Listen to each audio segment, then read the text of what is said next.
kelima ini, kita bakal membahas mengenai cara marketing analis buka jalan untuk kesuksesan tim dan bisnis. Oke, hmm, kita tunggu dulu yang lain ya, teman-teman. Sebelumnya terima kasih nih, teman-teman, ini udah ada 47 orang, kita sambil tunggu yang lain juga ya. Mungkin kalian ada yang capek baru pulang kerja, mungkin kalian ada yang sambil belajar, atau kalian lagi sambil di kafe, sambil dengerin, ini gitu. Jadi terima kasih banget udah join session ini, kita sambil tunggu yang lain dulu ya, kita kasih, waktu sampai, 19.03.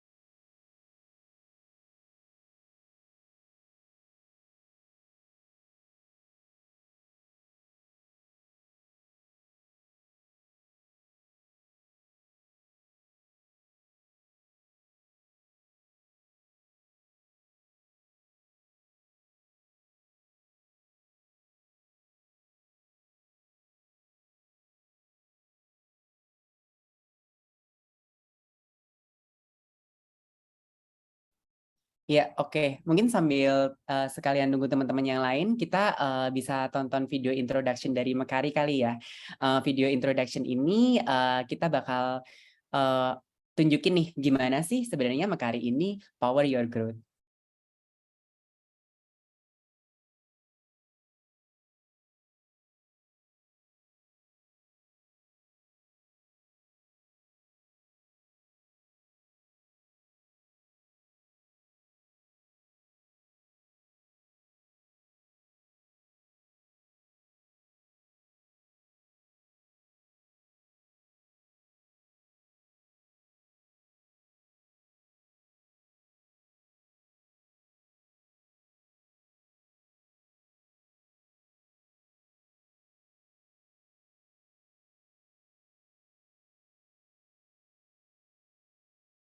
Sepertinya, suaranya belum kedengeran, kita bisa ulang kali ya?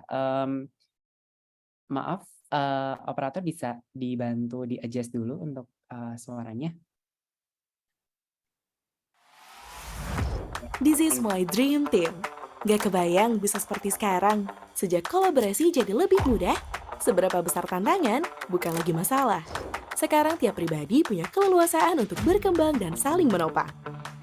Berapapun jumlah kami bertambah, kinerja tetap terpantau, terintegrasi, dan terarah. Saat semua bergerak sebagai tim yang kuat, produktivitas akan terus meningkat. Lihat, buka cabang baru lagi. Unbelievable. Gak nyangka, usaha kecil bisa bertumbuh sebesar ini. Tiap keputusan yang diambil jadi lebih tepat karena berbasis informasi aktual dan perhitungan akurat.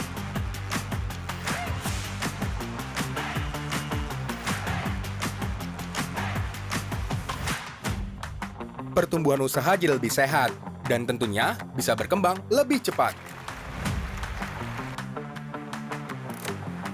Game changer tak serumit yang kukira. Ternyata membangun pelayanan profesional bisa sesederhana ini. Senang rasanya melihat kepercayaan terus tumbuh sekaligus memberi makna bagi kehidupan. Sebagai bisnis platform yang terintegrasi, Mekari mendukung pertumbuhan usaha untuk terus memberi manfaat bagi Indonesia. Mekari impianmu. Mekari potensimu. Mekari pertumbuhan usahamu. Mekari, power your growth. Iya, thank you. Oke. Ya, sebelum kita mulai acaranya, sebelum kita masuk ke inti acara kita pada hari ini, untuk bahas mengenai karir sebagai marketing analis, aku udah ditemani nih sama teman spesial dari Refocus Education. Nah, untuk itu aku persilahkan, Mbak Antia untuk perkenalan ke teman-teman yang di sini dulu. Thank you. Terima kasih Kak Yahya. Baik, saya izin share screen.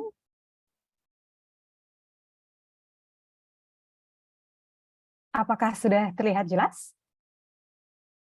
Iya, bisa. Baik, terima kasih.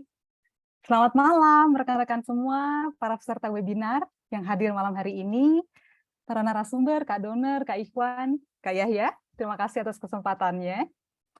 Tentunya di sini rekan-rekan sudah melihat ya bagaimana di dunia yang begini cepatnya terdisrupsi, betapa semua industri terkena dampaknya tanpa terkecuali. Dan semakin digital proses disrupsi ini, data menjadi seperti syaraf tulang belakang kita dalam organisasi bisnis. Perkenalkan, nama saya Antia. Saya adalah salah satu Community Managers dari Refocus Indonesia. Hadir malam hari ini untuk memperkenalkan rekan-rekan semua pada Refocus. Siapa kami? Refocus adalah platform edukasi digital yang memiliki misi besar mengajarkan pada masyarakat luas keahlian di bidang IT untuk kemudian mempersiapkan mereka menjadi profesional yang handal dalam menangani kasus-kasus nyata di dunia kerja. Target kami salah satunya adalah memberikan pekerjaan di bidang IT kepada lebih dari 1 juta orang di Asia Tenggara. Bagaimana sih track record kami di Asia Tenggara selama ini? Kursus kami telah dibuka di 3 negara, yaitu India, Filipina, saat ini dengan 4.000 murid, dan Indonesia dengan 350 siswa yang aktif sejak bulan Juni tahun ini. Dan 5.000 siswa kami telah mendapatkan, lebih dari 5.000 siswa kami telah mendapatkan pekerjaan, dan kami juga telah membantu menyalurkan tenaga kerja dari program kami kepada lebih dari 50 perusahaan. Setelahnya, kami berencana akan memperluas jangkauan pendidikan kami ke Malaysia dan Vietnam. Lalu apa saja kursus yang kami tawarkan? Yang paling relevan tentunya ada data analytics, lalu ada digital marketing strategy yang saat ini berjalan di Filipina, dan yang akan datang web development. Dan dengan kursus-kursus ini kami membantu siswa bahkan yang tidak memiliki background IT sama sekali untuk menjadi terampil di bidang pengolahan data. Saya akan masuk keunggulan dari kursus kami. Apa saja keunggulan dari kursus kami? Dalam proses pelatihan kami sendiri, ada banyak sekali yang kami tawarkan. Contohnya, kami memberikan akses pribadi pada platform belajar kepada setiap siswa, di mana mereka akan dapat mengakses materi pelajaran, materi teori, dan tentunya materi teori ini dilengkapi dengan proyek dan tugas-tugas ya, karena pendekatan kami 80% berbasis praktik. Tugas-tugas ini lalu akan diperiksa oleh mentor. Mentor-mentor kami adalah pakar unggul di bidangnya. Mereka memiliki pendekatan yang personal dengan siswa dalam kursus kami. Jadi mereka selain memeriksa tugas dan proyek yang tadi, mereka juga memberikan feedback dan menjawab pertanyaan-pertanyaan siswa secara langsung di live session Q&A. Keunggulan lain yang ada di kursus kami adalah pusat karir atau career center di akhir perjalanan siswa. Di sini Refocus memberikan dukungan pada semua siswa selama proses pencarian kerja berupa workshop dan sesi yang akan membantu menggali peluang karir bagi siswa. Kami juga memberikan pendampingan dalam membuat CV yang baik, portfolio yang baik, dan juga menghubungkan siswa dengan perusahaan-perusahaan mitra kami atau perusahaan yang ingin dituju oleh siswa itu sendiri. Program belajar kami dikembangkan oleh tim pakar industri yang terkemuka. Ini ada tim learning experience development, ada ahli metodologi, sampai para mentor telah mempersiapkan materi belajar yang mencakup semua aspek analisis data dari pengalaman-pengalaman mereka. Kita akan lihat lebih mengenai kursus data analytics sekarang di sini ya. Apa saja yang diajarkan di kursus data analytics? Siswa dalam kursus data analytics akan mempelajari tools ini, yaitu adalah Excel, dan SQL, Excel atau spreadsheet ya, bisa digunakan dua-duanya. Excel dan SQL ini adalah tools untuk pengumpulan data, lalu ada Power BI, itu adalah tools untuk visualisasi data, dan Python tentunya untuk menganalisa data. Semua tools ini diajarkan dalam kurun waktu 8 bulan. Dan yang mungkin rekan-rekan perlu ketahui, data analytics adalah kunci atau pengetahuan dasar yang dibutuhkan untuk marketing analytics juga. Oleh karena itu, kami sedang mengembangkan dan akan merilis satu modul khusus di dalam platform belajar kami yang bertajuk Marketing Data Analytics. Apa yang akan siswa dapatkan di akhir pelajaran 8 bulan? Siswa akan mendapatkan jaminan pekerjaan. Kami 100% yakin akan kualitas analis data yang akan lulus dari program kami, sehingga mereka akan segera mendapatkan pekerjaan setelah menyelesaikan kursus selama 8 bulan ini. Tentunya ini dengan persyaratan tertentu, dengan kerjasama dengan siswanya sendiri tentunya ya. Apa saja persyaratan tersebut? Siswa harus sudah menyelesaikan semua modul sesuai deadline, menyelesaikan semua proyek dan tugas, dan mengikuti setiap langkah yang diberikan di Career Center di akhir perjalanan belajar mereka. Demikian sedikit tentang Refocus. Jika teman-teman atau rekan-rekan ada pertanyaan, nanti bisa ditanyakan di akhir dari sesinya. Saya akan hadir lagi untuk menjawab pertanyaan rekan-rekan. Terima kasih semuanya. Selamat datang di webinar Mekari Talks Deep Dive. Kembali kepada Kak Yahya. Thank you Kak Antia atas sharing session yang sangat insightful-nya. Oke, kita bisa langsung mulai ke acara inti ya, teman-teman semua. Nah, sebelum memasukin acara, aku mau kenalin dulu nih speaker kita di hari ini. Yang pertama, aku kenalin dulu ada Mas Doner Mangasa. Mas Doner Mangasa ini, Mas Doner Mangasa ini memulai karirnya sebagai SQL developer di sebuah perusahaan teknologi pada tahun 2009. Ia kemudian melanjutkan karir sebagai praktisi yang lebih teknikal lagi di dunia perbankan, yaitu data warehouse developer.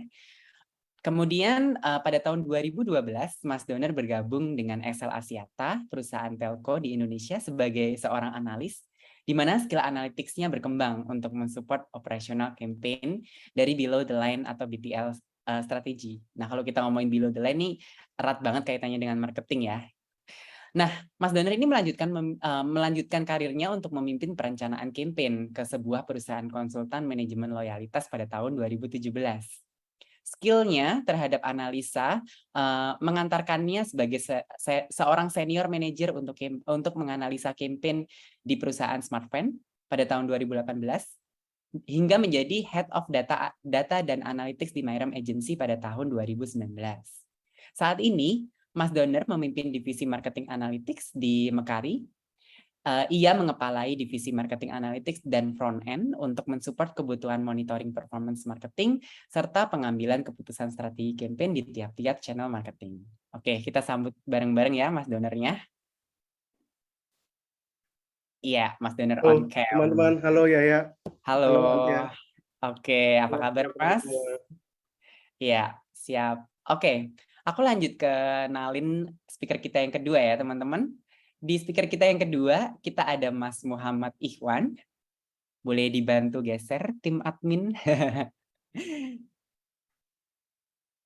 Ya, oke. Mas Ikhwan ini memulai karir sebagai, Mas Ikhwan juga udah mulai on cam nih teman-teman. Oke, Mas Ikhwan memulai karir sebagai market analyst pada tahun 2011 di agensi market research IDC sebelum ia bergabung di Lazada sebagai business planner. Sebagai business planner analis pada tahun 2014. Nah, karir Mas Ikhwan ini beralih menjadi lebih teknikal pada tahun 2015, teman-teman. Ia mengepalai divisi Business Intelligence dan Data Management di Alphacart, di mana ia membangun tim BI Alphacart ini dari awal dan memimpin pemanfaatan data untuk mensupport metrik-metrik kebutuhan pada bisnis. Pada tahun 2017, ia memimpin project management di UMG Myanmar, hingga kemudian ia bergabung bersama Grab sebagai Country Lead Business Analytics. Nah, di Grab ini dia juga membangun dan mengembangkan tim data analytics di Indonesia untuk pertama kalinya dan mengatur pemanfaatan data dalam pengambilan keputusan di multiple stakeholders. Ia juga dipercaya untuk menjadi Head of Economics dan Analytics di Grab.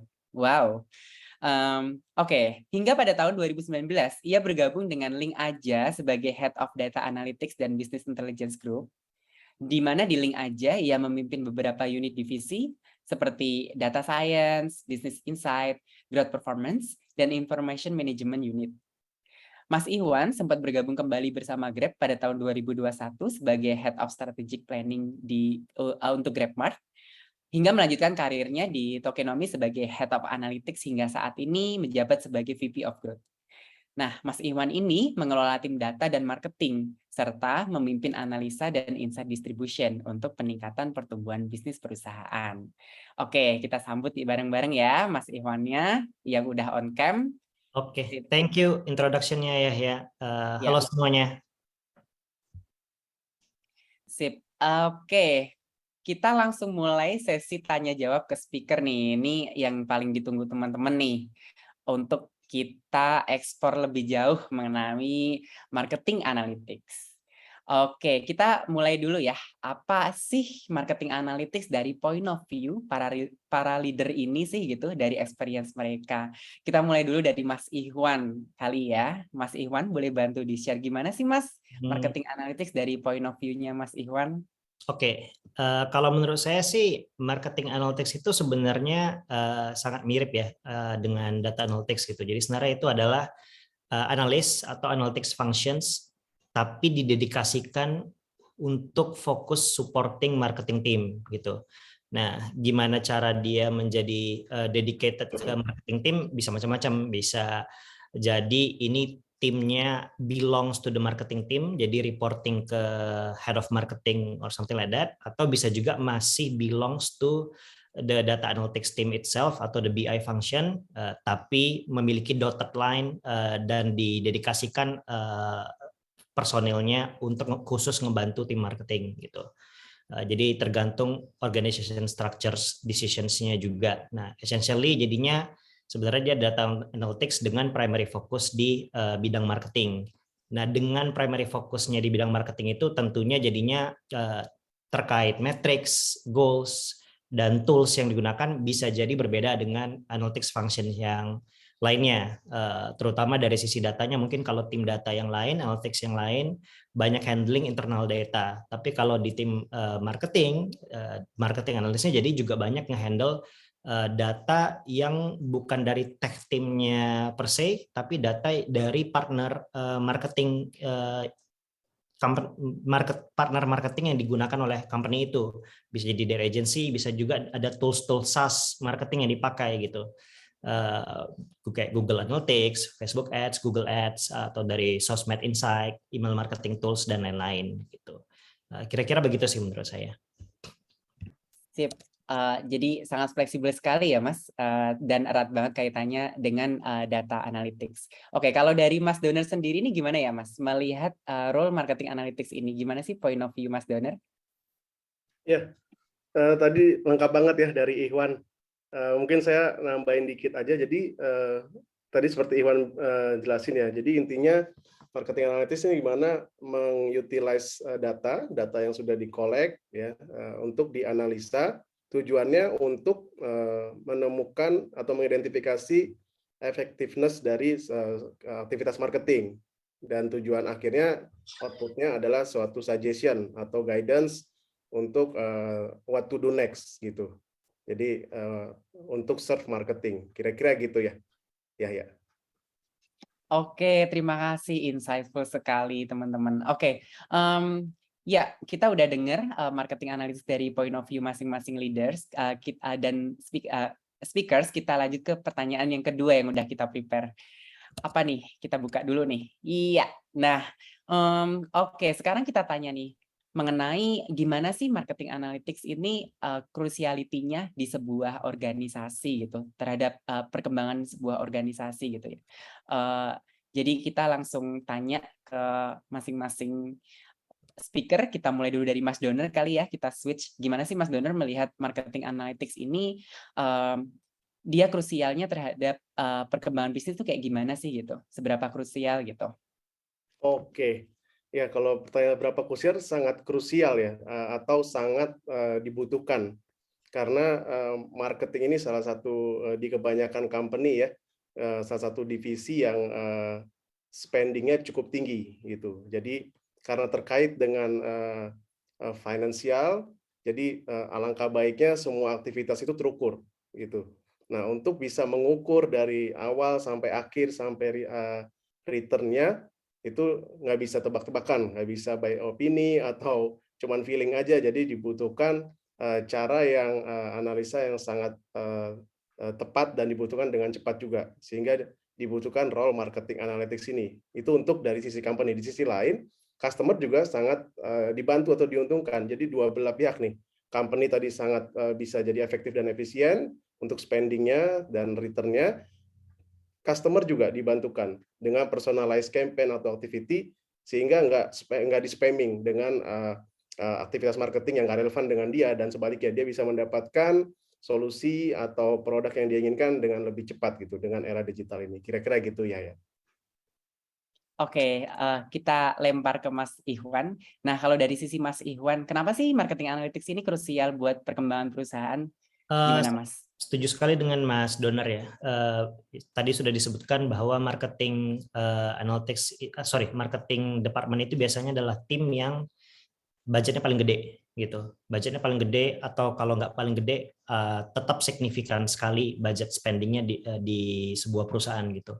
Oleh karena itu sangat penting untuk bisa dipantau apakah budget yang di spending tadi itu bisa menghasilkan return yang baik atau enggak.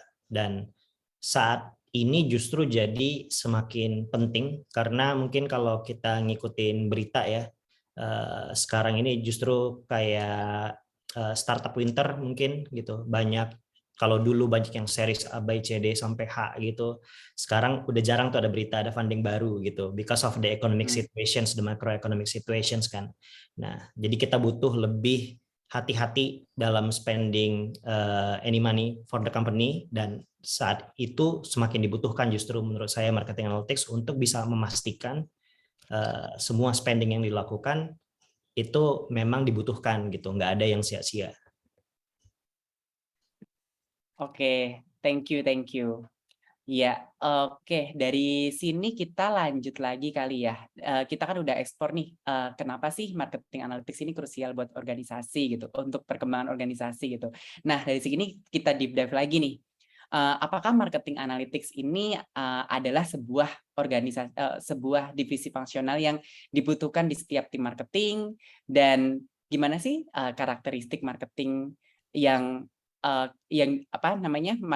marketing analis yang dibutuhkan di setiap divisi marketing di company-nya tuh kayak gimana sih gitu. Aku mulai dulu dari Mas Ihwan kali ya. Nah, gimana sih Mas Ihwan menanggapi pertanyaan ini? Apakah marketing analytics function ini necessary di setiap tim marketing di sebuah industri atau di sebuah organisasi? Dan adakah spesifik karakteristik dari marketing team yang particularly needs marketing analytics?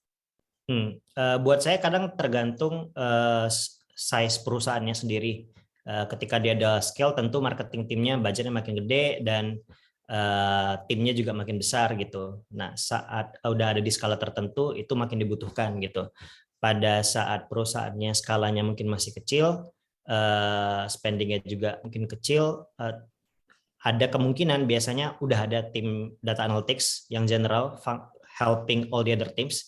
Nah, bisa jadi saat masih kecil fungsi tim analytics atau BI yang general ini masih cukup untuk ngebantu all department including marketing analytics. Tapi as time goes by itu biasanya nanti spendingnya akan makin banyak, terus nanti akan semakin banyak aktivitas marketing yang dilakukan mulai dari sisi campaign, nanti nambah lagi ada email marketing, marketing automation, CRM, social media spending, advertisingnya, dari sisi digital marketing, SEO, SEM. Nah, semakin kompleks itu akhirnya data analytics function yang general tadi nggak cukup untuk ngebantu tim marketing secara berdedikasi gitu, karena dia pecah waktunya ngebantu tim operations, ngebantu tim finance dan lain-lain gitu. Akhirnya harus ada orang yang berdedikasi ngebantu khusus tim marketing aja. Nah, at that point is very important untuk perusahaan itu punya dedicated marketing analyst. Right. Untuk yang spesifik karakteristik marketing that particularly needs marketing analyst tuh, kalau dari Mas Ihwan sendiri memandangnya apakah tetap depends ke size company atau gimana, Mas? Size company iya, sama style ininya juga, apa namanya? Mungkin tergantung bisnis model, apakah dia B2B, B2C gitu. Karena tergantung bisnis model, kadang dia nggak terlalu banyak ngelakuin marketing spending mungkin gitu. For example, in many of my previous company banyak ngelakuin spending. Tapi currently kalau di Techonomy sama perusahaan pertama saya IDC, we don't actually do much of marketing spending, sehingga jadinya tidak dibutuhkan ada dedicated marketing analytics functions, cukup data analyst yang bisa ngebantu itu gitu. Ujung-ujungnya jadinya balik ke budget tadi sih. Kalau memang company-nya fokus marketingnya cukup besar, pasti budgetnya juga besar gitu. Ketika budgetnya besar, tentunya akan mudah untuk menjustifikasi dari tim HR pun mudah untuk menjustifikasi kalau harus ada analytics function. Misalnya budget marketing 100 juta gitu. Ternyata ROI-nya 110 juta. Dan kalau diasumsikan, kalau misalnya kita punya marketing analyst, kita bisa improve performance-nya by 20% gitu misalnya. Sedangkan gaji marketing analyst-nya sekian gitu. Pasti nutup dan masih untung gitu. Ya udah diadain aja marketing analytics-nya gitu. Apalagi kalau itu masih di case contoh yang untung gitu ya. Kalau di kasus yang buntung, spending 100 juta, ROI-nya malah nggak nutup, atau bahkan nggak tahu sebenarnya itu ada ROI atau nggak ke-track sama sekali. At that point, makin penting lagi jadinya. Mantap, mantap. Kita tahu banget dari point of view-nya Mas Iwan. Kalau dari kita sekarang tanya point of view dari Mas Doner nih. Nah, kalau dari Mas Doner sendiri melihat use case ini, apakah marketing analyst function itu necessary sih Mas di every marketing team gitu? Kalau dari point of view Mas Doner tuh gimana? Dan mungkin nanti aku langsung nyambung ke pertanyaan, kalau misalnya ada itu spesifik karakteristik yang dibutuhkan itu di marketing analyst tuh kayak gimana? Kayak gitu sih Mas. Gimana? Oke, Mas thank Doner. you ya. Mirip kayak tadi Ikhwan ya, saya nambahin. Jadi tergantungnya tuh pertama dari aktivitas tim marketing dari suatu company tersebut. Kalau aktivitasnya semuanya dia sudah digital dan terukur, itu sangat dibutuhkan gitu. Tapi kalau masih konvensional banget kayak nyebar brosur aja kayak zaman dulu gitu ya, itu sangat sulit ya untuk di match dengan capability dari marketing analytics. Nah, tadi udah kita bahas juga, sekarang di era digital, era sosmed, apalagi semenjak pandemi, semuanya itu go digital gitu, bahkan dipaksa digital. Jadi bisa dibilang sekarang hampir semua aktivitas marketing bisa terukur ya, karena terjadinya di mesin pencarian Google, di sosial media, semua digital platform, apapun yang bisa diukur, berarti dibutuhkan. Tadi yang Iwan bilang, nggak mesti dengan title yang marketing analis atau apa, nggak mesti. Tadi di banyak company dia disebutnya analis, tapi ada analis yang handle data sales, ada data marketing, dan lain-lain. Nah, kalau dia fokus ke divisi marketing, datanya semua marketing, nah itu sebenarnya bisa disebut marketing analis.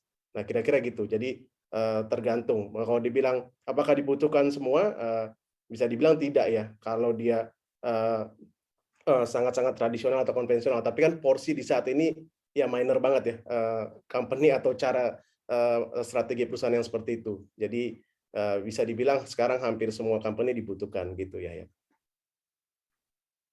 Siap, thank you speakers atas insight-nya.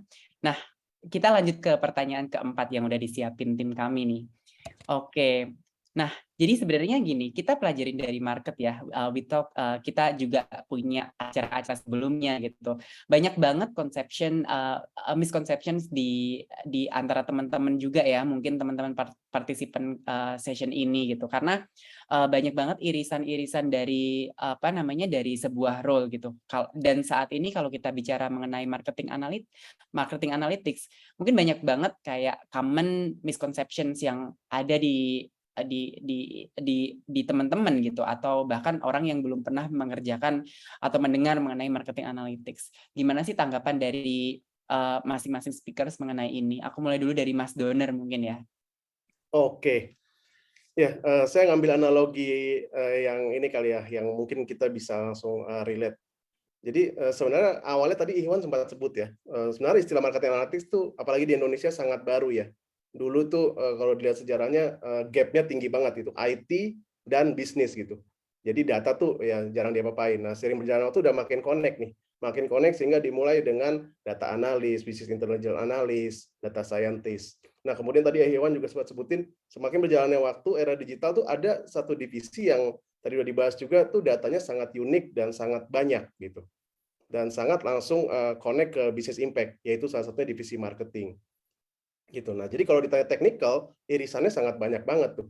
Data analis, data scientist, marketing analis gitu. Tapi seiring berjalan waktu akan ada secara natural spesifikasi atau expertise yang ada di satu role tadi dan yang lain tidak. Gitu. Jadi contohnya kayak marketing analis, dari tools-nya juga pasti beda, dari terutama untuk soft skill-nya ya, mindset-nya dia menempatkan dirinya itu pasti beda gitu. Dari data analis atau data scientist, dia dari bagaimana membuat automation, machine learning. Tapi kalau marketing analis tadi di kebanyakan kejadian ya, itu lebih dynamic dan creativity-nya sangat dibutuhkan gitu, karena ya kita tahu persaingan di digital tuh ketat banget dan cepat banget. Jadi kalau secara teknis tuh irisannya banyak banget. Dan tadi Iwan juga sempat sebutin data analis menjadi marketing analis, kalau menurut saya lebih membantu ya, lebih membantu karena dia tinggal meningkatkan tadi paradigma atau mindset dia, soft skill dia di bagian marketingnya gitu. Tapi kalau dia hanya tahu marketing terus bergelut dengan data, itu yang lebih challenging ya, karena tadi dalam mengolah data itu technical masih sangat dibutuhkan. Kira-kira gitu ya. Oke, kalau dari pengalaman Mas Doner sendiri sejauh ini mengepalai divisi marketing analytics gitu ya, dan dari experience Mas Doner sebelum-sebelumnya, gimana Mas Doner menjawab mengenai conception bahwa marketing analytics nih bisa nggak sih untuk menjadi seorang data analis atau data scientist secara independen gitu, atau bahkan sebaliknya gitu untuk data analis menjadi marketing analis? Gimana Mas menanggapi itu? Ya, kalau ditanya bisa ya, dan sangat bisa banget karena fondasinya itu banyak kesamaan gitu. Cuma nanti Iwan mungkin bisa lebih jelasin lebih detail ya. Cuman pada saat dia bergelut tadi, yang susah itu mindset-nya tadi ya, mindset, soft skill-nya itu. Kalau dia sudah di lama di marketing gitu atau sebaliknya, shifting-nya itu yang agak challenging. Tapi technical mestinya no issue. Untuk tools-toolsnya itu banyak sekali kemiripan gitu. Jadi kalau ditanya atau secara porsi ya, lebih banyak yaitu dari marketing analis ini justru ex data analis, BI analis, data scientist gitu. Tapi kalau sebaliknya sangat jarang ya gitu. Apalagi tadi munculnya belakangan kan. Awal itu data analis, BI analis, baru belakangan nih marketing analis. Kira-kira gitu ya. Oke. Aku ingetin dulu nih teman-teman. Bagi teman-teman yang mau ada pertanyaan, silakan sampaikan pertanyaannya melalui Q&A box. Oke. Aku lanjut dulu ke point of view dari Mas Ihwan ya. Gimana Mas Ihwan melihat ini? Kayak gimana sih Mas Ihwan melihat misconception mengenai marketing analis gitu. Serta kalau dari pandangan Mas Ihwan melanjutkan tadi, apakah bisa marketing analis itu menjadi data analis atau scientist atau bahkan sebaliknya? Kayak gitu gimana, Mas? Oke, kalau dari sudut pandang saya sih sebenarnya kayak antara marketing analis atau, jadi kita exclude data scientist-nya dulu ya, bahas antara terkait marketing analis dan data analis. Baik, menurut saya marketing analis dan data analis itu seperti generalis dan spesialis gitu. Data analisnya generalis, marketing analis ya spesialis.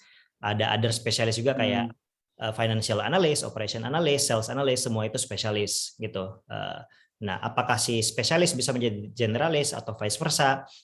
Bisa-bisa aja, tapi tentu ada kriteria-kriteria yang butuh dipenuhi gitu. Tergantung sebenarnya background dari si spesialis atau generalis ini sendiri.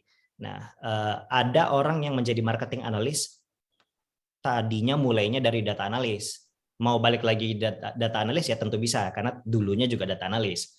Tapi ada orang yang langsung menjadi marketing analis, karena mungkin dia berangkatnya sebelum jadi analisa bagian dari tim marketing itu sendiri gitu. Tapi akhirnya dia menjadi analisnya mungkin karena dilihat kemampuan analisanya bagus. Selain handle eksekusi marketing, mungkin dibikin orang ini untuk menjadi marketing analisnya. Nah, tergantung background-nya tadi itu kejadiannya bisa berbeda gitu. Nah, untuk marketing analis yang background-nya bukan dari data analis langsung menjadi marketing analis, untuk dia mau menjadi data analis itu bisa jadi akan butuh pembelajaran tertentu, karena bisa jadi dia menjadi marketing analisnya bisa karena kebutuhan data dia itu dia bisa langsung lihat di tools-tools yang sudah available, karena kebanyakan itu misalnya apakah pakai Google Analytics, Mixpanel, Hootsuite, AppsFlyer, itu biasanya dashboardnya udah tersedia, biasanya tim tech atau konsultan yang bantuin setup atau tim data analytics BI-nya yang bantuin setup, dia melakukan analisa based on data yang udah ada di sana gitu. Jadi dia lebih menginterpretasi, tapi dia nggak terlalu banyak mengolah sebenarnya. Nah, Jadi belum tentu orangnya bisa SQL gitu, belum tentu orang bisa ngelakuin Power BI, Tableau atau data visualisasi lainnya, karena kebanyakan udah ada divisualisasi di SaaS tools-nya itu.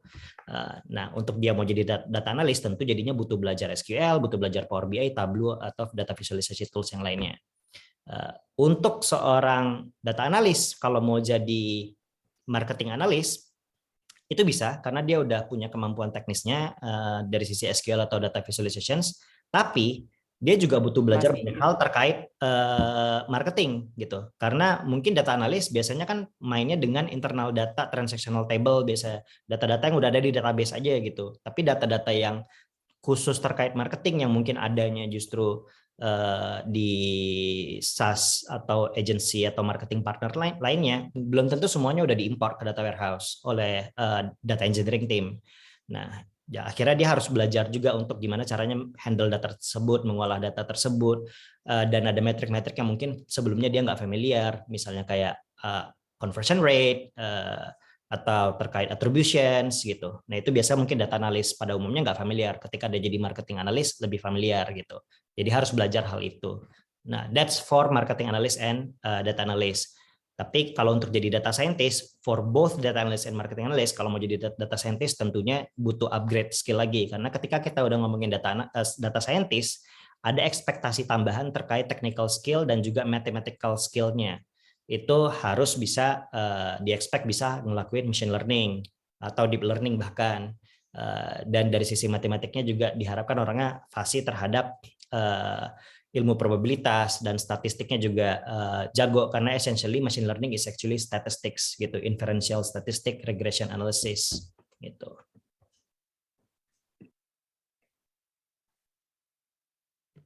Oke, thank you banget Mas Ihwan insight-nya ya.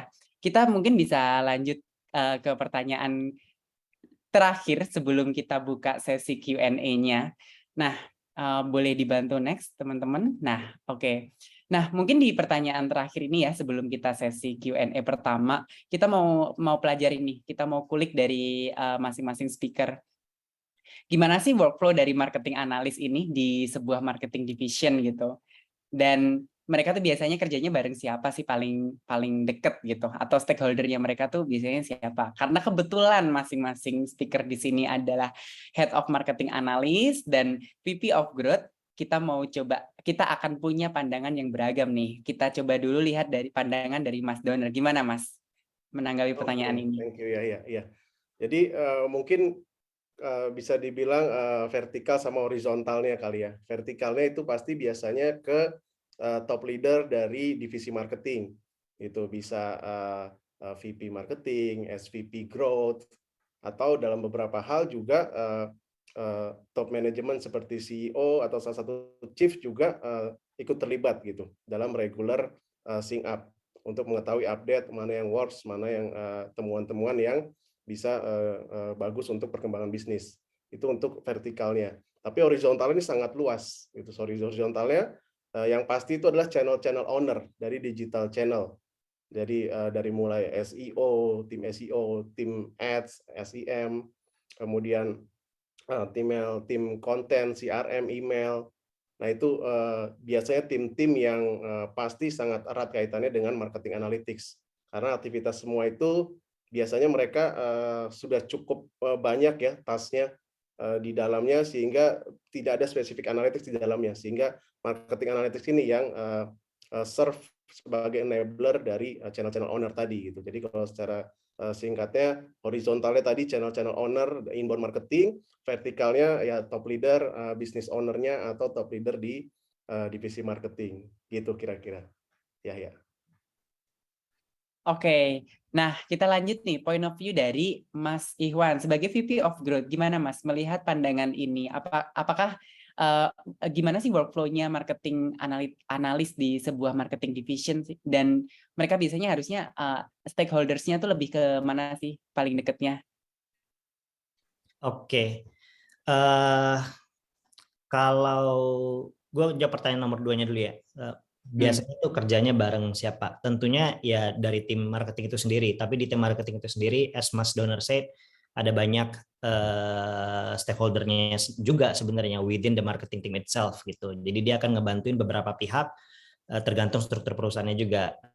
In marketing team biasanya itu bisa jadi dia akan bantu stakeholdernya. Yang pertama, the team yang handle advertising, apakah itu digital advertising atau offline advertising juga, ada ngebantuin tim campaign, ngebantuin tim social media, untuk tim email marketingnya juga, ngebantuin tim marketing automation kalau ada pakai marketing automation tools, bantuin terkait teams yang juga handle SEO atau SEM juga gitu.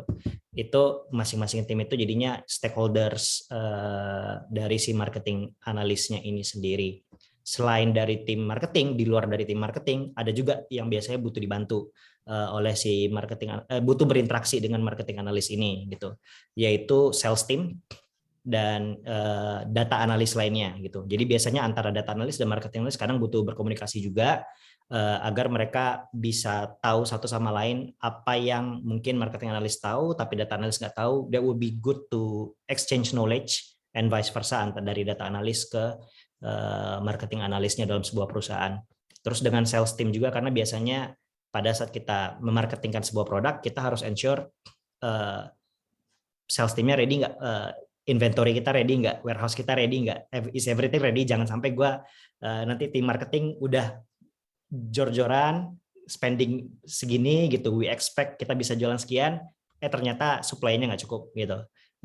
The product is not ready, something like that. Jadi harus berkomunikasi juga dengan tim terkait yang bisa ensure availability of the product atau services yang pengen dijual sama perusahaan itu gitu. Mesti di matching antara supply dan demand-nya. Thank you. Oke, nah dengan berakhirnya jawaban Mas Ikhwan itu, mungkin kita bisa langsung mulai buka sesi Q&A-nya ya gitu. Nah, kita udah populate nih Q&A dari teman-teman semuanya yang ada di sini. Terima kasih atas question-nya teman-teman. Kita coba bantu address, kita pilih satu-satu ya. Kita pilih satu dulu pertanyaan dari Mas Yudi Gunadi. Nah, di pertanyaan ini ditujukan ke Mas Ikhwan dan Mas Doner ya. Kita mau cek pandangan dari kedua speaker. Pernah nggak sih analisa yang kita lakuin itu gagal atau nggak sesuai dengan hasil? Contohnya misalnya kayak seperti pada kondisi pandemi kemarin. Itu kan adalah kondisi yang tidak terduga. Nah, langkah-langkah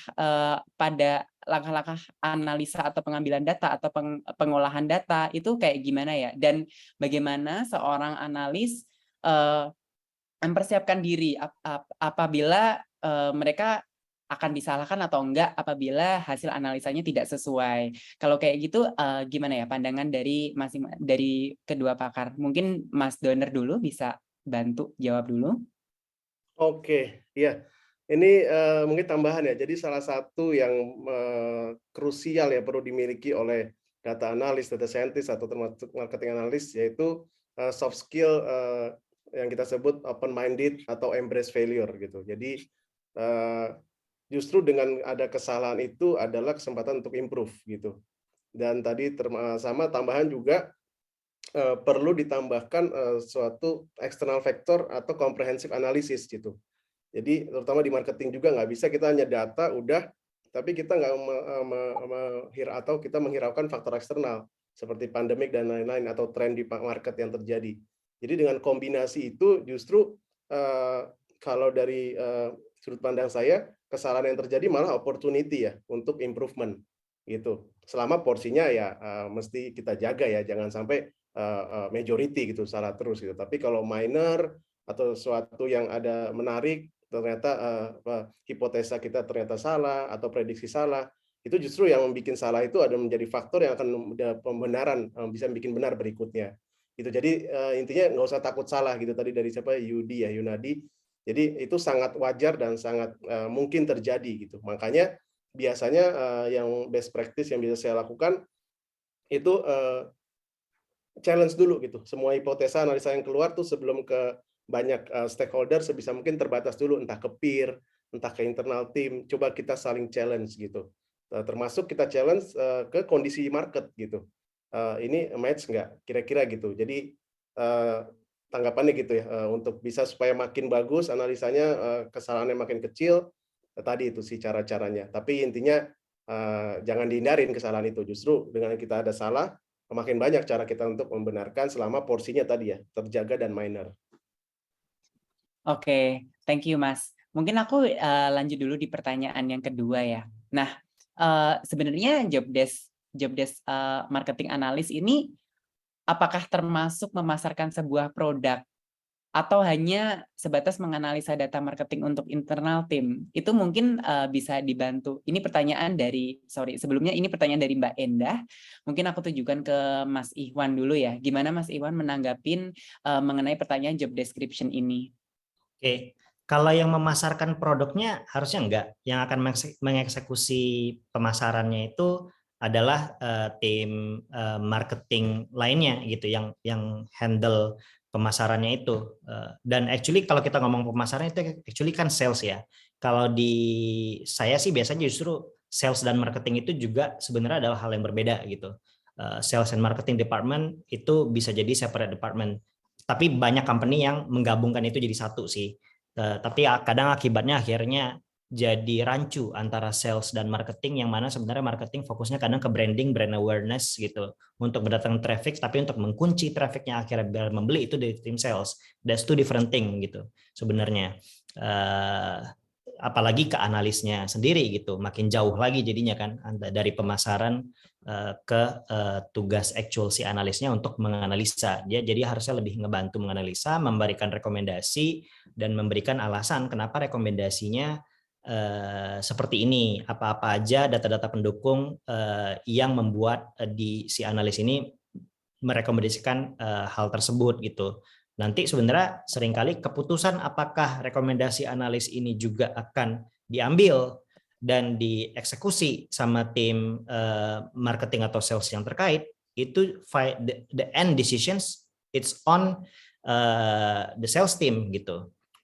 Analis, baik itu marketing analis, data analis atau tim lainnya, we are not decision maker, we are influencer. Kita menginfluence decision making dari decision maker itu gitu. Tapi yang mengambil keputusan final mereka. Tapi mereka sangat membutuhkan informasi dari kita sehingga mereka bisa membuat keputusan yang tepat gitu.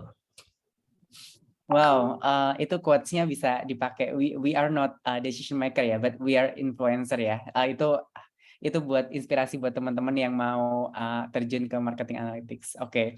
Tapi kita bakal kulik lebih lanjut nih mengenai marketing analytics di session talkshow kedua. Mungkin teman-teman sambil istirahat kita bisa kulik lagi pertanyaan mengenai yang lebih teknikal di marketing analytics.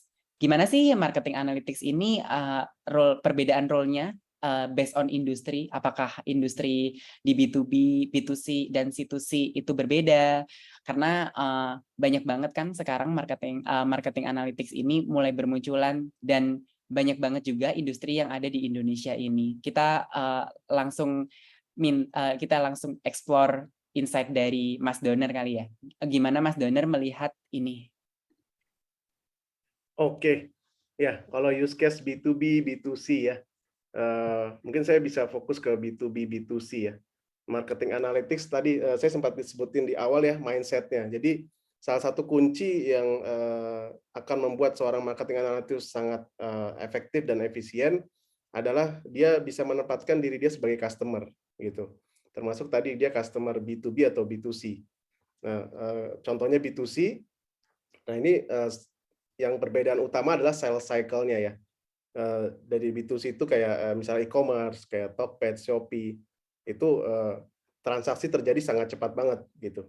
Jadi kita langsung nyari dan profilnya itu bisa dibilang lebih luas lah gitu audiensnya. Itu pertama, biasanya yang ngebedain tuh.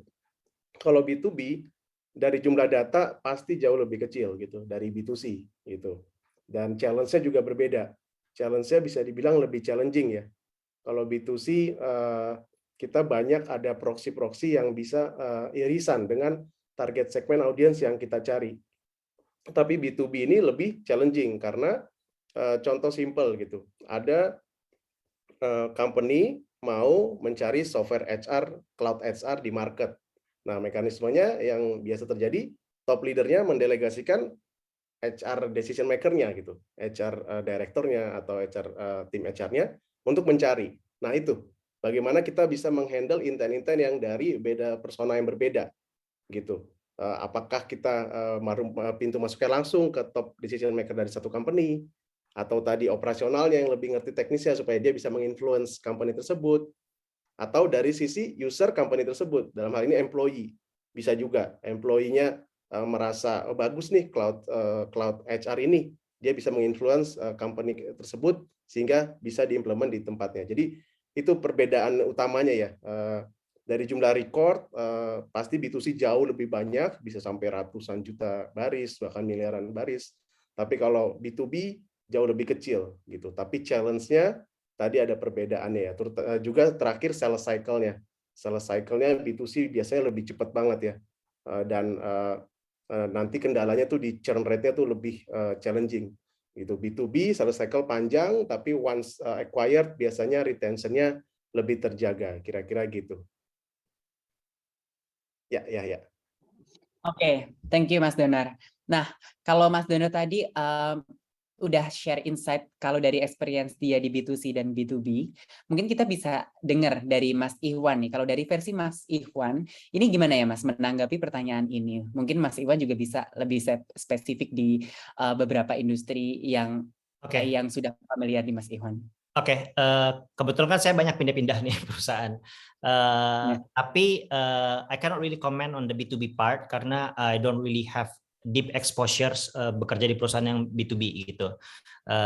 Tapi saya bisa ngasih explain gimana tiap perusahaan, walaupun misalnya B2C itu juga bisa beda-beda gitu. Jadi dari tim marketingnya sendiri pada saat kita join company itu stylenya bagaimana? Apakah mereka lebih heavy-nya di digital marketing menggunakan SEO, SEM, atau bahkan ada yang fokusnya kayak SEO lebih ke organic traffic maunya gitu, nggak terlalu banyak pemakaian berbayar gitu. Ada juga yang fokusnya menggunakan influencer gitu di sosmed, menggunakan referral code, something like that. Ada yang marketingnya juga mungkin heavy-nya lebih ke untuk ensuring user retention, jadi lebih heavy di marketing automation, CRM tools-nya atau email marketingnya juga untuk avoiding user churning gitu. Nah, depending on that kind of style of marketing yang digunakan oleh marketing department itu, akhirnya dia fokus analisanya juga mengikuti style dari tim marketingnya itu sendiri gitu. Bakal heavy ke tools yang mana. Nah, ke bisnis model juga bisa impacting gitu. Jadi ada perusahaan mungkin bisnisnya itu kan sistemnya jual putus, beli barang jadi gitu kan. Ada yang sistemnya subscription gitu. Nah, antara bisnis yang sistemnya subscription sama yang beli barang atau jasa putus itu bisa beda fokus juga. Ketika itu subscription akan lebih penting untuk dia make sure bisa menganalisa secara deep dan akurat terkait churn analysis dan churn prediction dibandingkan orang yang jual barang beli putus gitu. Dan juga tergantung barang atau jasanya itu seberapa scarcity-nya gitu. Apakah ketika marketing timnya bisa jor-joran untuk yakin kalau gue spending ekstra sekian, traffic akan naik sekian. Supply barangnya itu mudah nggak untuk ditingkatkan sama si company itu atau sulit. Jadi misalnya kalau kayak saat saya di Grab, supply itu tidak segampang itu untuk dinaikkan gitu, karena tergantung jumlah driver kita. Jumlah driver terbatas. Kalau misalnya mau tiba-tiba ditingkatkan 2 kali lipat spending marketingnya untuk dijor-jorkan begitu, kalau driver nggak ada, ya nggak bisa gitu. Jadi harus lebih hati-hati juga gitu. Mesti make sure udah di-prepare dulu supply-nya, baru ditingkatkan marketingnya. There must be a very close communication antara marketing analyst dan economic analyst-nya yang maintain supply and demand. Di perusahaan lain tapi mungkin nggak terlalu begitu gitu, karena supply barangnya bisa dibilang bukannya unlimited tapi easy to scale. Ya, thank you banget Mas atas insight-nya. Nah, mungkin kita lanjut dulu ke pertanyaan berikutnya ya. Pertanyaan berikutnya, kita coba buka. Nah, ya. Nah, mungkin sekarang kita pelajari nih, kalau kita udah ekspor, gimana sih perbedaan marketing analytics di beberapa industri, beberapa tipe atau segmen industri. Sekarang kita pelajari nih, matriks apa aja sih yang biasanya dipakai oleh marketing analytics untuk mengukur kesuksesan mereka. Nah, dari Mas Doner, gimana Mas pandangan Mas Doner terhadap ini? Ya, matriks-matriksnya yang akan dihandle oleh seorang marketing analis pasti terkait funnel ya, sales funnelnya. Dari mulai awareness funnel, yang dia baru visit website, atau dia ada mesin pencarian, atau dia ngeliat ads. Nah, itu matriks-matriks seperti impression, klik, CTR, itu di awareness layer-nya. Kemudian, kalau dia udah masuk ke environment ekosistem brand tersebut atau company tersebut, digital ekosistemnya seperti website, landing page, itu juga matriks-matriks seperti bounce rate, engagement rate, itu juga pasti akan dihandle terus oleh marketing analis. Kemudian masuk lagi ke dalam, kalau B2C dia transact ya, beli, atau B2B dia menjadi leads, itu juga untuk B2B lebih panjang lagi tadi ya, udah kita bahas. Jadi setelah jadi leads, di track juga sampai dia masuk ke next cycle-nya, sampai ke sales. Itu untuk B2B. Untuk B2C juga setelah dia beli, seperti apa? Apakah dia repeat lagi, repeat transaction, repeat order, atau habis itu sekali doang. Nah, hal seperti itu. Nah, ada juga satu yang mungkin lebih diperhatikan oleh top manajemen atau business owner suatu perusahaan, yaitu ada istilah, ada yang nyebut LTV atau ROAS ya, Return on Advertising Spending. Jadi itu juga sangat dianalisa oleh seorang marketing analis. Bagaimana dengan spending tertentu, return-nya seperti apa gitu. Nah, itu sih. Karena ujung-ujungnya marketing analis ini harus membantu suatu bisnis atau organisasi untuk kebaikan bisnis tersebut, baik tadi efisiensi budget, atau dengan budget yang ada gimana supaya tetap grow, atau tadi Ikhwan sempat bilang kalau ditingkatkan apakah sudah pasti itu growth yang terjadi sesuai dengan peningkatan spending tadi. Hal seperti itu yang sangat dianalisa banget oleh seorang marketing analis. Tujuannya untuk membantu bisnis tersebut atau stakeholder top manajemen dalam mengambil keputusan gitu ya. Nice. Lebih ke funnel ya. Oke. Kita beralih ke Mas Ikhwan nih. Gimana pandangan Mas Ikhwan mengenai matriks yang diukur untuk kesuksesan marketing sebagai seorang marketing analytics? Tadi banyak yang udah dibahas sama Mas Doner ya. Cuma mungkin karena kondisi ekonomi sekarang dan banyak perusahaan akhirnya startup langsung switch. Tadinya ngejar MAU atau ngejar transaction volume gitu. Sekarang tiba-tiba ngejarnya revenue profit gitu ya. Nah, because of that sekarang jadinya trennya juga lebih penting untuk ngeperhatiin barusan udah dimention sama Mas Doner, ROAS, return on advertising spending-nya, terus juga cost per conversion itu penting juga sekarang jadinya untuk diukur, sama ARPU-nya juga, average revenue per user. Itu jadi penting untuk dimonitor sih sekarang dibandingkan dulu-dulunya ketika perusahaannya masih bakar duit. Oke. Thank you. Sip. Kita bisa next ke pertanyaan berikutnya. Mungkin di pertanyaan berikutnya kita lebih mau explore sih. Ini mungkin sangat menarik banget nih, lebih menarik banget buat teman-teman gitu yang udah nggak sabar banget kayak pengen explore role marketing analytics atau kayak mau switch karir ke marketing analytics. Kita akan pelajari mengenai best practice. Ini bisa berupa role atau bisa berupa tools atau bisa berupa strategi. Nah, kalau dari masing-masing expertise nih, dari Mas Ikhwan, kalau best practice sendiri dari sisi Mas Ikhwan tuh melihatnya untuk role marketing analytics tuh lebih ke gimana, Mas? Kalau untuk, sorry saya agak ke distract dengan pertanyaan-pertanyaan yang ada di ini, mau dijawab live aja karena yakin nggak semua bisa kejawab di sini. Anyway, untuk best practice tools-nya, menurut saya itu tools-nya macam-macam ya, ada banyak sekali. Mungkin saya bisa langsung ngasih contoh di mana analisnya bisa ngebantu solve business problem dan tools apa yang dipakai. Jadi contoh mungkin itu dulu sempat ada banyak ngelakuin spending di salah satu agency partner dan trafficnya tinggi gitu. Nah, Tapi dengan ada marketing analyst yang lebih dedicated, bisa ngelihat deep dive into the data, akhirnya bisa ketahuan gitu. Ternyata trafficnya memang tinggi sih, but this traffic is not high quality traffic, it's a very low quality traffic. Cuma bantu naikin traffic, bantu naikin Alexa atau similar web rank-nya, tapi sebenarnya nggak mendatangkan revenue atau transaksi sama sekali. Conversion rate-nya sangat rendah gitu. Nah, after we see that, bisa di cut agency partnernya, karena sebenarnya itu tidak mendatangkan traffic yang tepat gitu. Bisa jadi sebenarnya mungkin trafficnya jangan-jangan bot doang gitu, yang ngeklik websitenya, tapi nggak ngelakuin apapun gitu. I think that's one of it. Itu mungkin contoh untuk how the analyst can help to save money ya. Kalau the other way around, how the analyst can help to make money. Contohnya mungkin ini waktu dulu pas saya di Lazada, itu mungkin Lazada masih cukup berjaya saat itu, belum ada Shopee, Tokopedia juga belum terlalu gede, tahun 2014-an waktu itu. I think Lazada is the first or the second one. Waktu itu kita ada analisa, melakukan A/B test jadinya. Coba beberapa sosial media, salah satunya waktu itu kan Line juga masih banyak yang pakai tuh, nggak kayak sekarang. Dulu banyak yang pakai Line. Kita coba tes, mencoba pushing different product with different price range di channel yang berbeda. Nah, akhirnya ketemu juga ada patternnya ternyata gitu.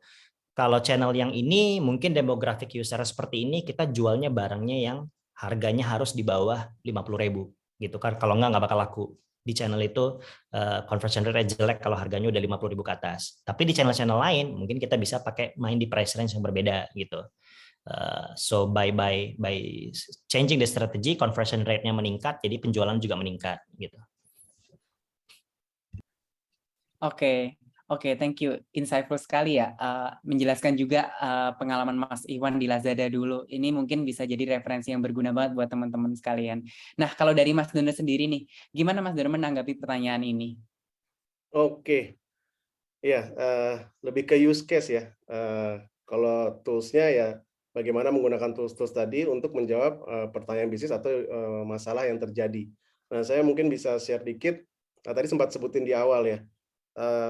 Yang berapa kali itu lebih works adalah kita menempatkan diri outside the data gitu untuk di-combine. Dalam hal ini menempatkan diri kita sebagai customer, bagaimana kita experience journey yang kadang kita soalnya sebagai marketer atau marketing analyst tuh karena udah terlalu banyak sekat-sekat atau teori tuh kayak mengatur gitu ya. Pasti gini akan ini, ternyata enggak juga. Kita harus meng-combine customer behavior, kemudian seasonal, dan eksternal faktor. Contohnya hal simple.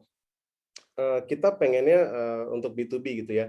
Kita dapat traffic dan dia trial, coba sendiri, dan experience our product, dan beli gitu. Tapi di beberapa area atau beberapa negara, termasuk kita Indonesia, itu audiensnya belum siap banyak dalam beberapa kasus ya, seringkali belum siap untuk self onboard, self explore, masih harus di guide gitu. Nah, itu solusinya pada saat itu adalah kita perbanyak channel-channel selain free trial gitu.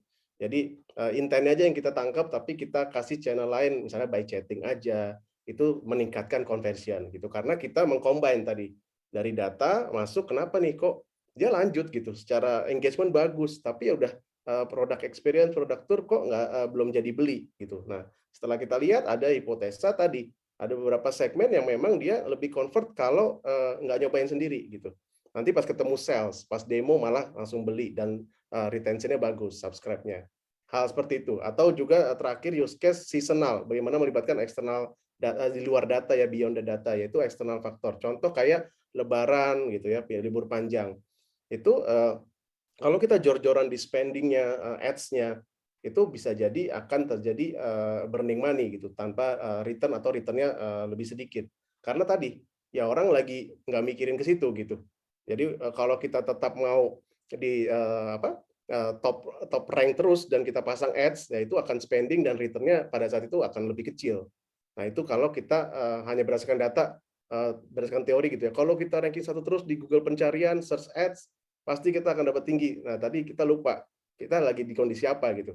Kalau pada saat lebaran ya orang fokusnya pulang kampung gitu. Jadi pada beberapa minggu itu kalau bisa ya udah bisa diefisiensi dikit, sehingga budget marketing bisa terjaga, nanti bisa digunakan setelah musim orang kembali libur, boleh lebih agresif lagi. Kira-kira itu beberapa use case yang bisa di-share. Ya, thank you banget Mas Doner. Nah, semoga itu nambah wawasan teman-teman ya. Aku mau ngingetin lagi nih, teman-teman kalau ada question itu bisa langsung masukin ke box Q&A untuk kita nanti filter untuk kita tanyain ke masing-masing expertise. Nah, kita lanjut ke pertanyaan. Ini mungkin pertanyaan terakhir dari kami, dari tim kami, tapi jangan sedih karena kita masih akan buka session pertanyaan Q&A-nya.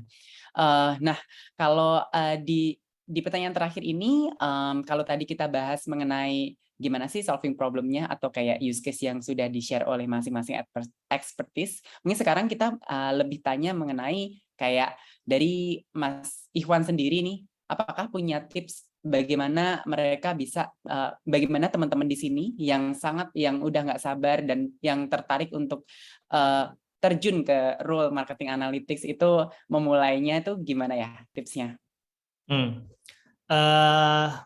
Saya rasa kalau yang technical background-nya mungkin masih kurang atau bahkan nggak ada, penting untuk belajar mengenai SQL dan data visualization itu sendiri. Itu penting bukan hanya untuk marketing analis, tapi juga untuk semua analis gitu, apa data analis, sales analis, operation analis. It is a very important skill nowadays. Terus untuk spesifik jadi marketing analisnya akan sangat beneficial untuk mempelajari berbagai macam tools dan terminologi yang dipakai oleh tim marketing itu sendiri. Kalau tools ada banyak ya sekarang. Kadang ini juga bisa membingungkan karena SaaS tools bermunculan berbagai macam tools dari tahun ke tahun gitu. Kalau sekarang sih menurut saya yang penting untuk dipelajari mungkin Google Analytics tentunya masih relevan dari dulu sampai sekarang. AppsFlyer, Braze, untuk sosial media mungkin banyak yang pakai Hootsuite, untuk SEO, SEM banyak yang pakai SEMrush. Kadang kita mesti familiarize ourselves kalau jadi marketing analyst dengan tools-tools ini, karena sumber data kita dari tools ini langsung gitu. Terus kadang di marketing analyst ada juga yang rada-rada nyentuh data scientist sebenarnya. Pada saat di contoh saya tadi itu kan ada kita melakukan A/B testing, coba tes beberapa different price range di different channel sampai nemuin sweet spotnya gitu. Nah, pada saat melakukan A/B testing itu butuh mempelajari inferential statistics, melakukan t-test gitu. Nah, itu kan standar rata-rata data scientist ya. Kalau kita udah nyentuh that kind of statistical probability knowledge gitu. Jadi itu cukup penting untuk dipelajari juga sebenarnya oleh analis itu sendiri. Dan tentunya banyak-banyak ngobrol dengan pakar marketing atau teman-teman rekan-rekan marketing di perusahaan kamu bekerja saat ini gitu, biar paham mindsetnya mereka, istilah-istilah yang mereka biasa pakai gitu. Jadi nyambung. Oke, thank you Mas Ikhwan. Nah, mungkin aku geser dulu pertanyaannya ke Mas Doner nih. Mas Doner, gimana ya tipsnya untuk teman-teman di sini yang mereka tertarik untuk terjun ke marketing analytics? Oke, kalau dari saya mungkin karena ini asumsinya nol ya, nol sama sekali, mungkin ada baiknya mempelajari konsep atau teori dulu gitu. Bisa di Google apa yang disebut dengan inbound marketing gitu. Jadi inbound marketing dan channel-channelnya itu dulu. Jadi karena di situ kalau dianalogikan ke konvensional atau tradisional sebelum digital ya. Jadi kayak ini kita ada toko fisik, kita misalnya punya toko buku atau toko alat tulis. Nah, bagaimana di market ini orang tahu kita ada toko dan orang mau datang. Nah, itulah konsep seperti itu yang perlu dipahamin dulu. Jadi data-data di market, audiens yang kita target di digital, bagaimana bisa landing ke ekosistem kita, baik website dan lain-lain. Nah, itu pertama itu paham sebisa mungkin. Sekarang udah banyak banget ya online learning, jadi mestinya nggak ada hambatan dengan mengetahui konsep dulu inbound marketing. Nah, dari situ baru inbound marketing itu ternyata sangat relate atau enabler-nya yaitu marketing analytics tadi. Nah, baru setelah udah paham, baru deep dive lagi tadi yang Ikhwan sebutin, untuk bisa menjadi enabler perlu ada technical capability yang dipenuhi, yaitu bisa data interpretation, yaitu bisa pemrograman SQL, structure query language, dan setelah mengolah data, bagaimana bisa mensimplify data yang kompleks menjadi simple, suatu visualisasi yang simple, sehingga orang yang non-data begitu melihat langsung paham. Nah, itu juga perlu menjadi expert di data visualization tools. Gitu. Kemudian baru tadi Iwan juga sebutin marketing tools ya, Martech-nya, Google Analytics dan lain-lain. Tapi yang penting tadi konsepnya dulu dan data pengolahannya, karena istilahnya kalau kita analogikan, kalau kita udah bisa naik sepeda gitu, mau pakai sepeda merek apapun, brand apapun, mestinya nggak ada masalah ya gitu. Nah, begitu juga dengan tools nanti, mestinya itu nggak ada masalah selama dia udah paham konsep data visualization tools, SQL, dan web analytics, marketing tools. Nanti ke depan kita nggak tahu nih brand-brand apa lagi yang banyak, mestinya dia bisa beradaptasi mengikuti perubahan tools-tools di market selama dia konsep dasar dan fundamentalnya sudah paham. Kira-kira gitu ya. Oke, thank you.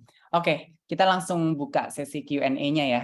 Nah, aku langsung kasih pertanyaan dari teman kita namanya Vijanatin. Nah, pertanyaannya adalah dia lebih tanya mengenai hasil pekerjaan dari seorang marketing analis nih biasanya lebih berupa prediksi terhadap sebuah produk yang akan dijual atau cara menjual produk itu. Itu boleh dijawabkah Mas Ikhwan mungkin? Both ya. Karena misalnya kalau di contoh tadi gitu, yang saya sebutkan, itu rada-rada gimana cara menjual produknya kan. Kita cari untuk produk ini, produk di price range ini, jualnya di channel mana baiknya gitu. Jadi itu terkait gimana cara jualnya juga gitu. Tapi juga of course setelah itu kita hanya bisa melakukan itu dan bisa mengambil kesimpulan itu setelah kita mengukur gimana performa dari hasil testing different price range on different channel itu sendiri. Jadi kita melakukan jadi yang pertama kita lakukan ya mengukur hasilnya dulu dari apa yang kita udah lakukan in the past, dan itu digunakan untuk memberikan rekomendasi untuk harus melakukan apa in the future biar bisa meningkatkan penjualan itu gitu. Thank you. Oke, kita langsung lanjut ke pertanyaan berikutnya. Ini dari Teddy Wijaya. Pertanyaannya lebih ke arah marketing analis nih harus punya keahlian riset dan survei kuantitatif atau gimana ya? Aku langsung lempar pertanyaannya ke Mas Doner. Gimana Mas Doner menanggapin ini? Ya, bisa juga ya kalau mau ditambahkan sebenarnya data apapun yang bisa ngebantu bisa digunakan itu, termasuk survei kualitatif gitu, data kuantitatif, semua bisa digabungkan selama itu relevan dan relate dengan pertanyaan bisnis yang mau kita jawab gitu. Mungkin Iwan bisa nambahin. Oke, kalau dari Mas Iwan mungkin bisa menambahkan. Jadi apakah marketing analis ini harus punya keahlian riset dan survei kualitatif? Kayaknya aku udah jawab tadi itu di ini, aku udah type my answers di pertanyaan itu. Oke. For everyone else, my answer is itu ya bisa-bisa aja, tapi my advice, personal advice untuk kualitatif biasanya akan lebih baik kalau kita justru outsource saja daripada dilakukan in-house oleh marketing analytics di sebuah perusahaan itu. Karena untuk bisa melakukan kualitatif analisis, problemnya itu bukan untuk melakukan analisis atau mengolah datanya. Problemnya adalah untuk mendapatkan data kualitatif itu sendiri. Kalau data kuantitatif kan kebanyakan udah ada di database gitu, udah di-track sama apps-nya itu sendiri. Setiap aktivitas itu akan tercatat, record di database. Tapi yang kualitatif biasanya kan kita harus nanya gitu ke user. And that is very costly and time wise juga membutuhkan waktu yang lama. Tapi ada perusahaan-perusahaan bisa melakukan itu secara efektif. Contohnya misalnya YouGov gitu. Dia melakukan survei secara reguler tentang berbagai macam hal. Most likely data yang dibutuhkan udah ada toh di mereka gitu. And they sell it quite cheaply as well gitu. Compared tuh kalau kita melakukan itu in-house sendiri malah lebih mahal jadinya. Oke, mungkin ini akan relate banget ke pertanyaan berikutnya sih sebenarnya gitu. Jadi pertanyaan berikutnya dari Ari Sucayo, dia menanyakan mengenai bagaimana sebuah company melakukan kegiatan atau operational marketing analytics kalau dia nggak punya data yang memadai. atau nggak punya data yang lengkap sebagai pengambilan keputusan. Gimana Mas Ikhwan menanggapi ini? Kalau itu udah sulit sih, karena menurut saya perusahaannya jadinya mungkin rada kebalik gitu. Kalau datanya belum ada, atau datanya itu belum mencukupi, berarti seharusnya yang diadain oleh perusahaan itu bukan fungsi marketing analytics-nya dulu. Justru yang harus diadain sama timnya itu sama perusahaannya adalah fungsi dari tim data engineering-nya dulu gitu, atau software engineering team untuk make sure perusahaannya mencatat data secara proper dan datanya juga setiap aktivitas users di aplikasi atau di website mereka juga tercatat gitu. Kalau itu belum dilakukan, tentu bingung marketing analisnya mau menganalisa apa gitu. Sama kayak koki disuruh masak tapi nggak ada bahan gitu. Ya mau masak apa?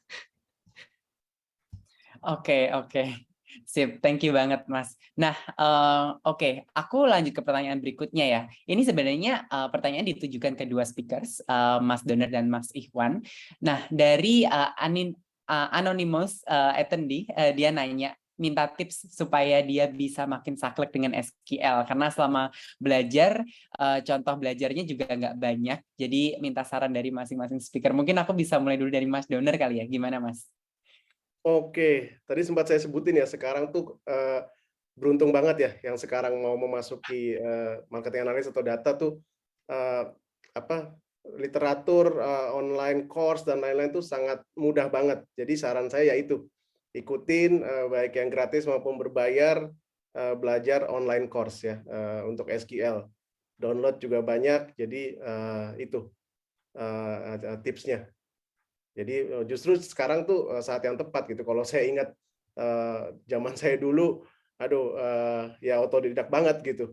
Sekarang kalian sangat beruntung, hitungan hari, bulan tuh bisa menjadi expert kalau memang talent dan passion-nya di situ ya. Gitu dari saya. Oke, kalau dari Mas Ikhwan sendiri? Tipsnya? Kalau menurut saya sih sekarang ya banyak sources gitu kan ya. Tapi mungkin yang kalau menceritakan pengalaman pribadi, kalau saya belajar hal for the sake of belajar, biasanya itu habis selesain course atau materinya lupa gitu, karena nggak dipraktekin. Sama kayak mungkin pas zaman sekolah lah gitu. Sebelum ujian belajar, habis ujian selesai nilainya udah bagus, tapi habis itu besoknya sebenarnya lupa apa yang udah dipelajarin sebelum-sebelumnya gitu. Nah, tapi kalau kita belajar bukan for the sake of belajar gitu, tapi belajar for the sake of untuk accomplish apa yang ingin kita lakukan, itu ingat tuh. Jadi kalau milih course pun pilih yang ada example-nya, case study-nya, sehingga tahu oh ini bisa gue praktekin buat pakai apa ya, untuk apa ya, bisa gue praktekin untuk apa ya knowledge ini gitu. Karena banyak saya lihat mungkin course-nya ngajarin hal teknisnya, tapi nggak tahu gimana cara mengimplementasikan hal teknis itu. I think Refocus is doing pretty good in this area gitu. So kudos to them. Terus apa ya, biar bisa langsung tes, sekarang tuh ada tools yang enak sih menurut saya. Google BigQuery. BigQuery kan gratis untuk dipakai ya, sampai berapa terabyte per bulan gitu. Kalau nggak nyampe 1 terabyte, kalau nggak salah itu masih gratis gitu, jadi bebas pakai. Dan kita bisa bermain dengan banyak data gitu, karena kita nggak perlu ngimpor data sendiri. Di Google Analytics itu ada public database yang kita bisa query sesuka hati, termasuk bahkan data blockchain gitu. Itu juga bisa kita query. Jadi pada saat mau belajar udah ada data sources yang relevan nih buat dipakai di testing untuk ngelakuin SQL-nya. Oke, thank you banget Mas Doner dan Mas Ikhwan udah ngasih tips buat teman-teman sekalian. Nah, ini juga mengakhiri sesi Q&A ini, mengakhiri juga sesi insight kita yang deep dive dengan Mekari Talks. Mungkin aku akan undang teman aku Mbak Antia untuk kembali mengisi acara Q&A dengan Refocus. Apakah Mbak Antia sudah ready? Ya, siap.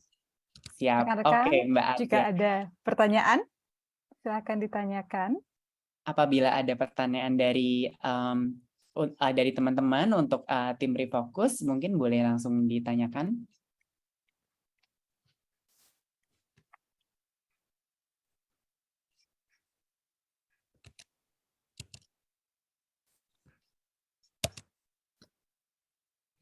Jika belum ada, saya mungkin mau share satu hal lagi kepada peserta webinar pada malam hari ini.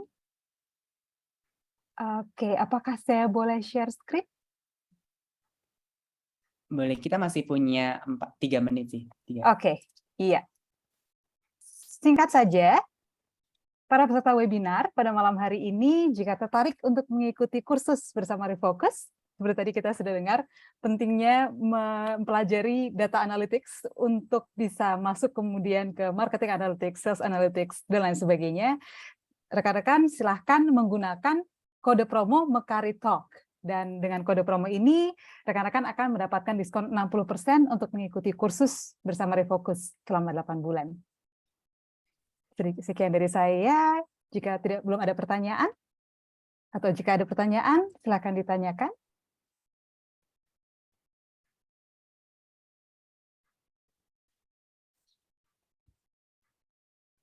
Oke, mungkin kita bisa, mungkin kita akan tetap bantu untuk teman-teman apabila teman-teman masih ada pertanyaan mengenai Refocus, bisa langsung dimasukkan ke box Q&A.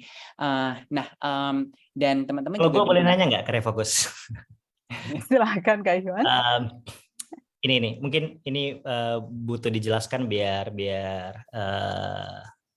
yang lain ngeh gitu ya. Kalau online course yang lain kan biasa we can take our time gitu. We can finish it in a day or we can finish it in 1 month. It's up to us gitu. Terus tergantung kecepatan kita sendiri dalam belajar hal itu dan ngikutin course-nya, si online course itu. Dan kalaupun ada yang lain yang punya timeline, biasanya 3 bulan selesai gitu. Like why Refocus is doing it for a pretty long time dibandingkan yang lainnya 8 bulan gitu. Like why do you guys do this? Apa kira-kira yang menurut kalian, oh kita harus melakukan ini karena bla bla bla gitu. Baik, terima kasih Kak Iwan pertanyaannya. Ini pertanyaan yang bagus ya, karena betul di kursus diri fokus berdurasi 8 bulan seperti di presentasi saya tadi, dan kami betul-betul mengintegrasi tugas-tugas proyek-proyek. Jadi selain materi teori yang diberikan di platformnya, kami juga memberikan tugas praktek.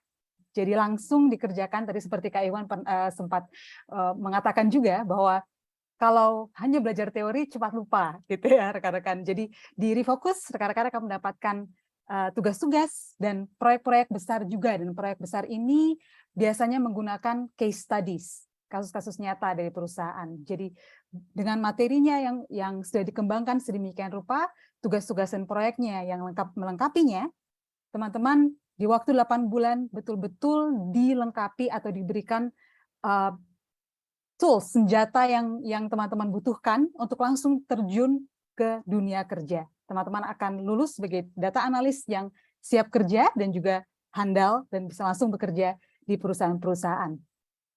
Jadi kami betul-betul itu take time, mengambil waktu untuk pelajaran-pelajarannya dan tugas-tugasnya. Materi teori dilengkapi dengan tugas dan proyek. Karena itu kami juga memberikan cukup banyak waktu agar teman-teman dapat mempelajari semuanya dengan baik.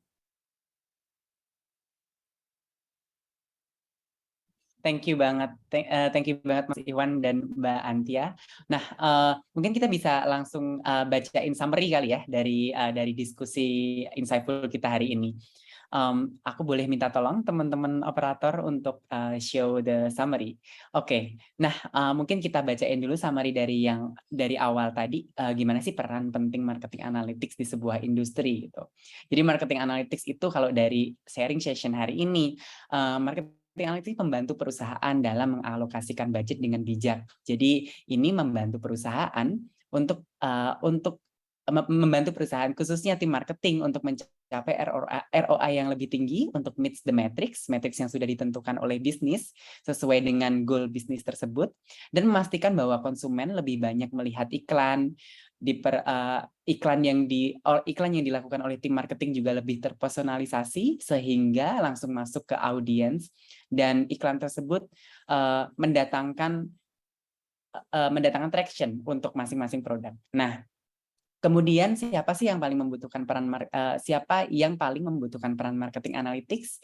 Tim yang memiliki budget yang lebih banyak seperti sosial media, CRM, promotion campaign, advertising, dan juga marketing automation tools. Tim yang ingin tahu tentang what is atau what was happening, the root case, what could happen, dan what to do next, atau kita bisa rangkum ini jadi predictive analysis, itu juga termasuk dalam peran atau tim yang membutuhkan marketing analytics. Boleh dibantu next?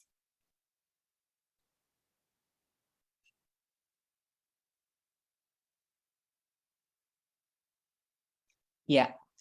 Nah, kemudian kita juga beralih ke summarization yang terakhir ya. Ini summarization berikutnya, yaitu benarkah semua marketing analis dapat menjadi data analis atau sebaliknya? Tadi juga udah sempat di-share oleh masing-masing speakers bahwa data analytics memiliki fokus yang lebih luas daripada marketing analytics. Data analytics adalah generalis, sedangkan marketing analytics adalah spesialis. Jadi, dan juga ada beberapa penyesuaian yang diperlukan oleh seorang data analis untuk memasuki bidang marketing analytics, karena memang balik lagi marketing analytics adalah spesialis. Apakah masih bisa kita next?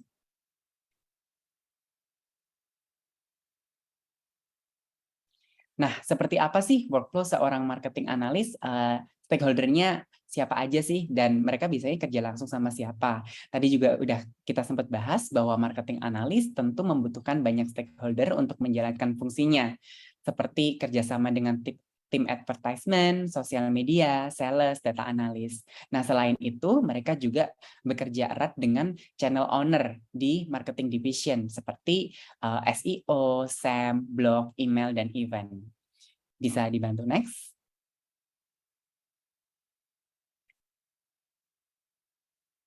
Bagaimana cara membedakan peran marketing analis pada industri yang berbeda? Di sini kami mengambil sampel untuk industri B2B, B2C, dan C2C.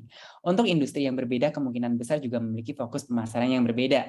Ini karena memang target audiens mereka berbeda, nature perusahaan mereka juga berbeda. Beberapa mungkin lebih berat pada fokus pemasaran digitalnya. Beberapa mungkin juga lebih fokus mengenai program rujukan. Beberapa mungkin bahkan sangat fokus pada pemanfaatan influencer. Selain itu, model bisnis ini juga mempengaruhi bagaimana peran marketing analytics pada industri. Misalnya, bisnis berbasis subscription atau langganan mungkin akan menghabiskan banyak waktu untuk fokus menangani retention atau analisa analisa customer yang churn dibandingkan dengan bisnis non pelanggan atau yang tadi sempat di-mention oleh Mas Iwan, bisnis terjual terpisah. Bagaimana sih marketing analis mengukur kesuksesan mereka atau matriks-matriks yang biasa digunakan? Nah, tadi juga sempat dibahas oleh Mas Iwan dan juga Mas Donar bahwa setiap perusahaan tentu memiliki matriks yang berbeda. Dalam tahap growth, perusahaan bisa menggunakan MAU atau GMV. Jika sudah lebih fokus ke profitabilitas atau ini udah makin banyak perusahaan ke stage ini di Indonesia sekarang, mereka menggunakan revenue atau ROAS, ARPU, dan lain-lain. Selain keempat matriks tersebut, seorang marketing analis juga sering menggunakan matriks lainnya seperti MAU, WAU, DAU, dan ARPU, retention rate, churn rate, conversion rate, CPC, CPM, dan engagement rate. Ini semua tergantung dari, balik lagi, nature dan business objektif dari masing-masing company, di mana marketing analytics tersebut bekerja. Next. Nah, ini mengenai tips tadi, tips yang sangat yang buat bekal teman-teman di sini. Tips untuk terjun ke dunia marketing analytics adalah kita sudah rangkum untuk menguasai SQL atau Structured Query Language, kemudian data visualization, kemudian tools yang umum digunakan seperti Google Analytics, AppsFlyer, Hootsuite, Semrush, dan lain-lain, serta inferential statistik dan atau ini lebih ke funnel marketing atau channel marketing. Next.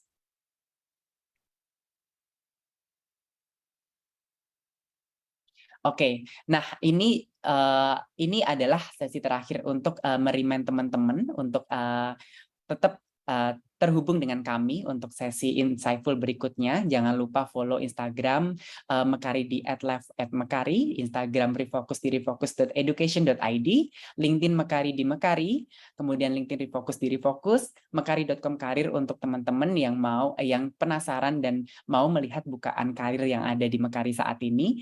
Kemudian intensif Mekari di mekari.com/karir/next level. Kemudian jangan lupa kunjungin website Refocus apabila teman-teman juga tertarik dengan